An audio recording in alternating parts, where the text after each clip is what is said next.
അപ്പോൾ ഞാൻ ഇന്ന് വന്നിരിക്കുന്നത് കുറച്ച് കാര്യങ്ങൾ പറയാൻ വേണ്ടിയാണ്. അപ്പോൾ നിങ്ങളെല്ലാം പല ന്യൂസുകളിലും കേൾക്കുന്ന കാര്യങ്ങളാണ്. പുഴയിൽ വീണ് മരിക്കുക, കുളത്തിൽ വീണ് മരിക്കുക, ഒഴുക്കിപ്പെട്ട് മരിക്കുക, ഇങ്ങനത്തെ ന്യൂസുകൾ ഇപ്പോൾ കുറച്ചായി കേൾക്കാൻ തുടങ്ങിയിട്ട്. അപ്പോൾ എനിക്കൊന്നും പറയാനുള്ള, പരമാവധി ഇത്തരം സന്ദർഭങ്ങൾ ഒഴിവാക്കുക. മഴക്കാലമാണ്, അപ്പോൾ പരമാവധി ഇത്തരം സന്ദർഭങ്ങൾ ഒഴിവാക്കുക. പിന്നെ ഞാൻ ഇതിന് കുറച്ച് പ്രതിവിധികൾ പറഞ്ഞു തരാൻ വേണ്ടിയാണ് വന്നത്.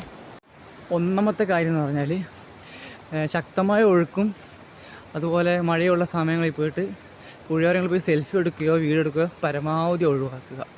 രണ്ടാമത്തെ കാര്യം എന്ന് പറഞ്ഞെങ്കിൽ, അഥവാ പുഴയിൽ വീണ് പോയാൽ ഒന്നിച്ചുള്ളവർക്ക് നീന്താൻ അറിഞ്ഞില്ലെങ്കിൽ കൂടെ തുള്ളാൻ നിൽക്കരുത്.